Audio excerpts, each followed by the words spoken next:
حویلی میں سناٹا تھا، مگر پھر آدھی رات کے بعد مہر النساء کو عجیب سی آوازیں آنے لگیں، دور سے آنے والی ایک لوری جیسی صدا جو کسی بچے کو سلا رہی ہو۔ لوری حزن انگیز تھی اور اس میں ایک عجیب سا خوف چھپا ہوا تھا۔ مہر النساء اپنے بوڑھے خادم علی بخش کے ساتھ شہر کے اسکول میں پڑھاتی تھیں۔ انہیں ریٹائرمنٹ کے بعد رہنے کے لیے ایک پرانی حویلی ورثے میں ملی تھی۔ حویلی شہر سے باہر جنگل کے قریب واقع تھی اور سالوں سے بند پڑی ہوئی تھی۔ مہر النساء نے سوچا اس حویلی کو تھوڑا درست کروا کر رہنے کے قابل بنایا جا سکتا ہے، اس طرح وہ سکون کی زندگی گزار سکتی ہے۔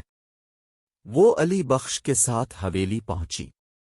حویلی پرانی اور بوسیدہ سی لگ رہی تھی، اندر کی روشنی کم تھی، ہوا میں مٹی اور نمی کی بو بسی ہوئی تھی۔ اوپر کی طرف جانے والی سیڑھیاں چرچراتی ہوئی آوازیں نکال رہی تھیں۔ مہر النساء نے علی بخش کو حکم دیا کہ وہ گھر صاف ستھرا کرے۔ حویلی میں سناٹا تھا، مگر پھر آدھی رات کے بعد مہر النساء کو عجیب سی آوازیں آنے لگیں، دور سے آنے والی ایک لوری جیسی صدا جو کسی بچے کو سلا رہی ہو۔ لوری حزن انگیز تھی اور اس میں ایک عجیب سا خوف چھپا ہوا تھا۔ مہر النساء ڈر گئیں، لیکن پھر خود کو حوصلہ دیا شاید کوئی جانور ہوگا۔ مہر النساء سونے کی کوشش کرنے لگیں، مگر لوری کی صدا مہر النساء کو سونے نہیں دے رہی تھی۔ اگلے دن بھی یہی سلسلہ چلا، رات کو لوری کی صدا اور دن میں عجیب سا سناٹا۔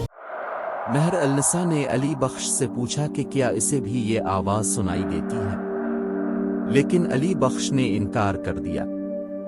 اگلی رات مہر النساء نے فیصلہ کیا کہ وہ لوری کی آنے والی آواز کی طرف جائے گی۔ وہ آہستہ سے سیڑھیاں چڑھنے لگی اور اوپر کے ایک کمرے کے باہر پہنچی۔ کمرے کا دروازہ تھوڑا سا کھلا ہوا تھا اور اندر سے لوری کی صدا آ رہی تھی۔ مہر النساء نے جھانک کر اندر دیکھا۔ کمرہ تاریک تھا، مگر چاندنی کی ایک کرن کھڑکی سے پڑ کر ایک جھولے پر پڑی تھی۔ جھولا خود ہل رہا تھا، لیکن جھولے میں کوئی بھی نہ تھا، بس لوری کی وہی حزن انگیز آواز گونج رہی تھی۔ مہر النساء چیخ مار کر باہر دوڑیں اور نیچے کی طرف بھاگے۔ وہ علی بخش کے پاس پہنچی اور کانپتی آواز میں سارا ماجرا سنایا۔ علی بخش نے انہیں حویلی چھوڑنے کا مشورہ دیا اور کہا کہ یہ حویلی جنات کا مسکن ہے۔ مجبور ہو کر مہر النساء نے حویلی چھوڑ دی اور واپس شہر چلی گئی۔ وہ حویلی اب بھی جنگل کے قریب کھڑی ہے، راتوں کو اس سے لوری کی وہی حزن انگیز آواز آتی ہے۔ یہ راز شاید حویلی کی بوسیدہ دیواروں میں ہی چھپا رہے گا۔